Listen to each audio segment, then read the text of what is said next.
It's now my pleasure to introduce our keynote speaker, Dr. Alex Hall.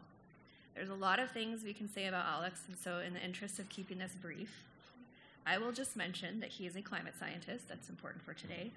He's also the director of the Sustainable LA Grand Challenge and the founder of the Climate and Wildfire Research Initiative, and also one of the founding leaders for the Climate and Wildfire Institute, which is a nonprofit working to help bring together stakeholders around wildfire issues.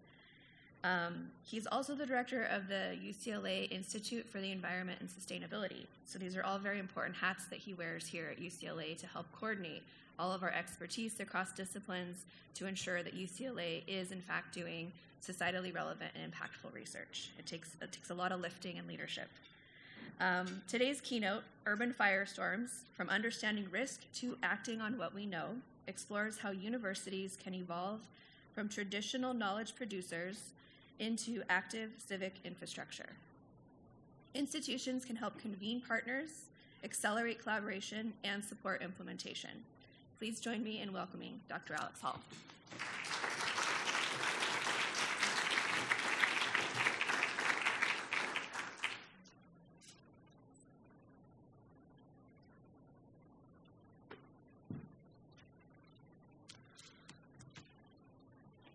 Okay. Thank you so much, Jennifer. So wonderful to see you all here today. Okay. Good. So for most of my career, I believed that better science would be enough. But in 2020, that belief was shattered. In September of that year, many of you will remember, wildfires turned the sky over California orange. In Los Angeles, we were wearing masks, not just for COVID, but because the air itself was unsafe to breathe. I had spent my career studying climate change. I knew the models, I understood the data, but that week something shifted.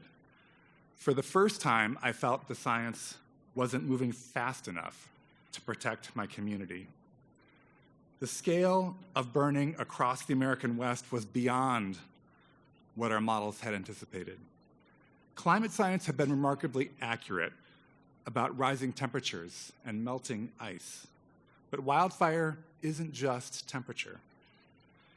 It's climate interacting with ecosystems, infrastructure, and human behavior.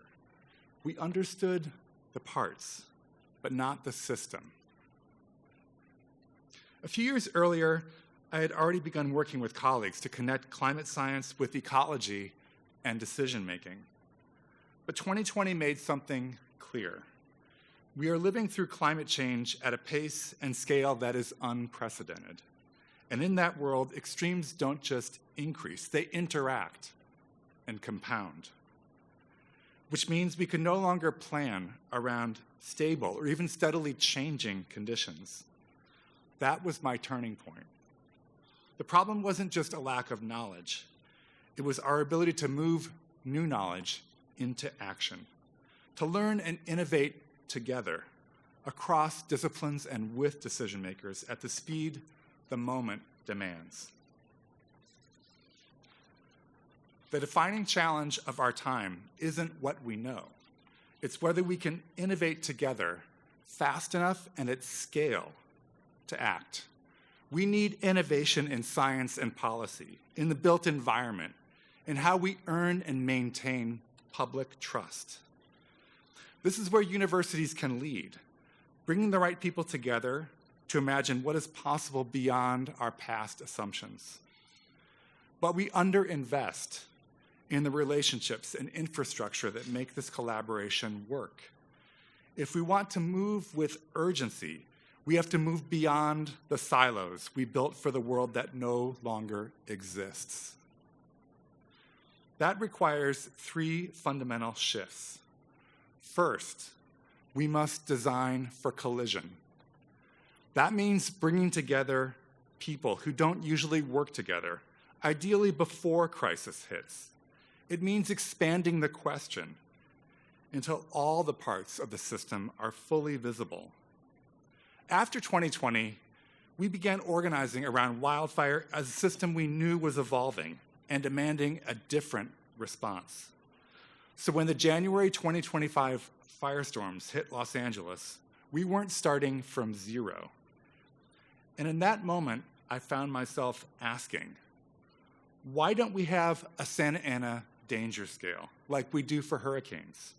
We name hurricanes, we categorize them, we coordinate around them.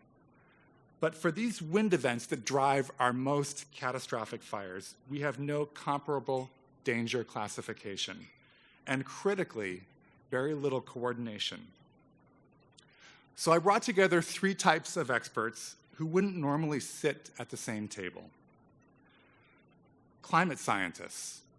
Our research had been predicting global climate change. An AI expert whose work had been designing security algorithms. And fire ecologists who studied how fire behaves and reshapes ecosystems. This combination of experts could only happen because we intentionally designed for it. We combined past climate data with wildfire history and asked, what predicts when a Santa Ana event becomes a catastrophic fire?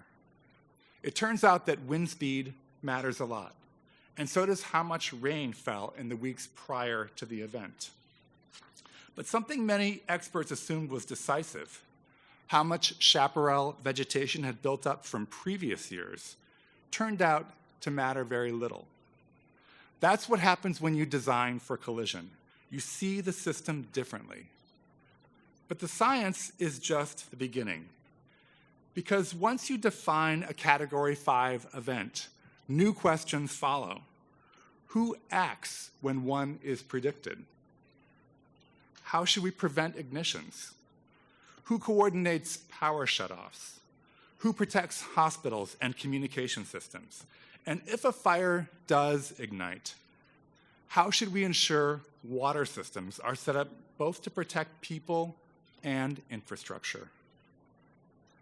How do we protect people from unhealthy smoke exposure? These are not just scientific questions. They involve decisions that have to be made across real-world systems. Now, imagine January 5th, 2025, 2 days before those fires began. And suppose that that Santa Ana event had been designated a Category 5 event. And we had launched a coordinated response plan, targeted grid shutoffs in the highest risk areas, pre-positioned firefighting resources, emergency systems activated across the region in advance. None of that depends on new science. It depends on coordination.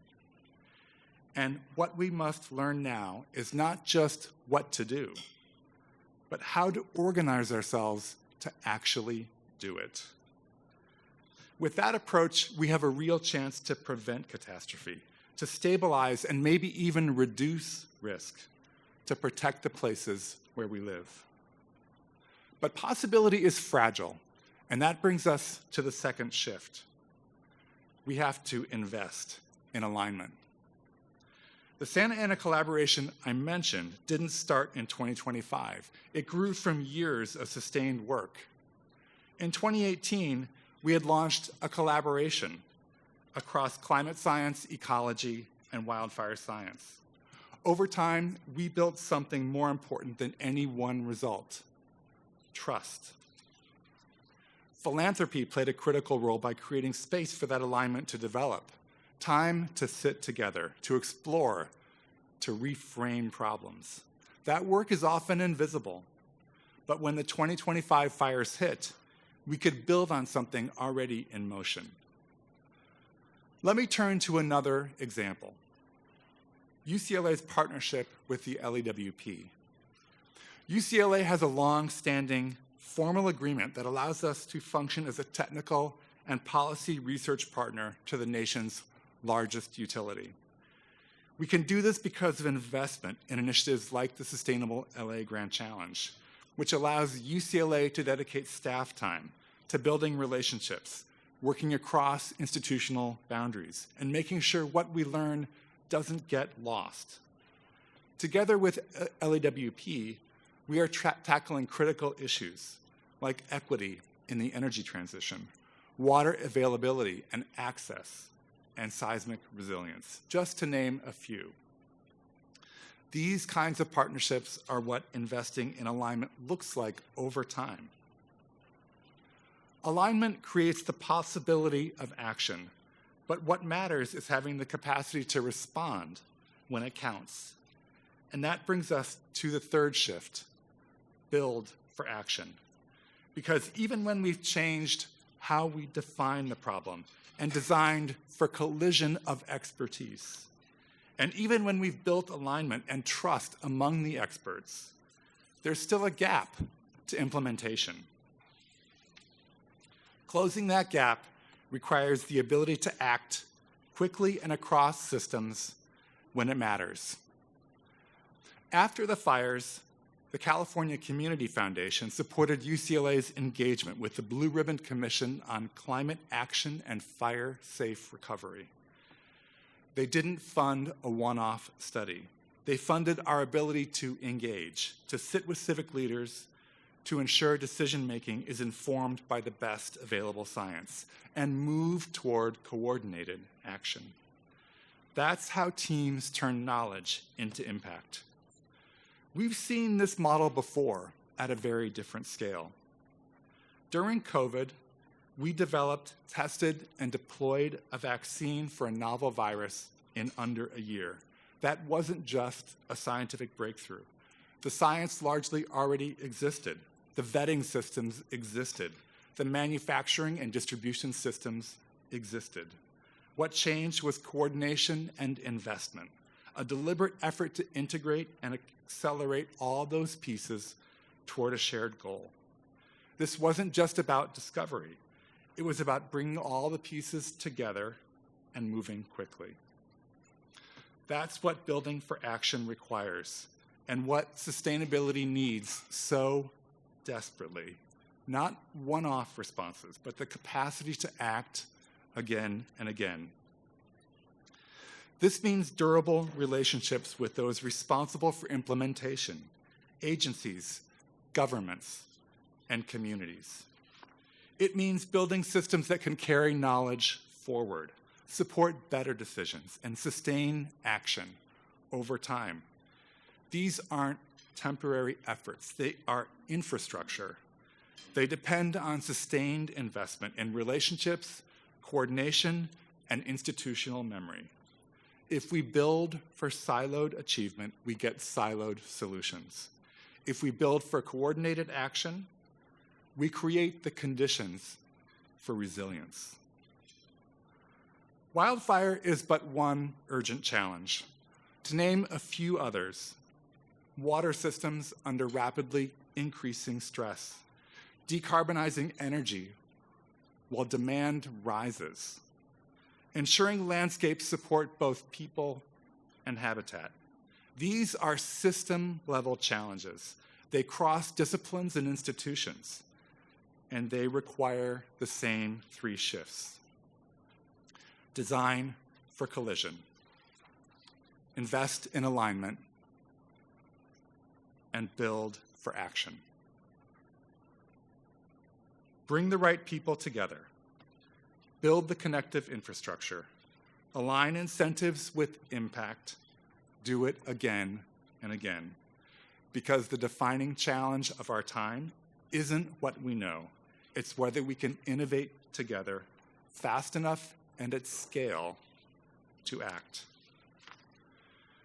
We know how to do this. The model exists. The need is urgent. We're in a world where conditions are shifting faster than the systems we've built to manage them. The question is whether we will reimagine how we innovate for this rapidly changing world. And that's why this gathering today is so critical, because this work only happens when researchers, policymakers, and practitioners come together to align around real problems in real time. This is the opportunity in front of us for universities to serve not just as generators of knowledge, but as partners in societal innovation, working alongside government, industry, and communities to turn knowledge into action. because the future will not wait. We can keep designing for a world we assumed would be stable, or we can learn and innovate together for a world defined by intensifying change. That choice is ours. Thank you so much. And welcome also from myself. I want to also welcome you today. Thank you.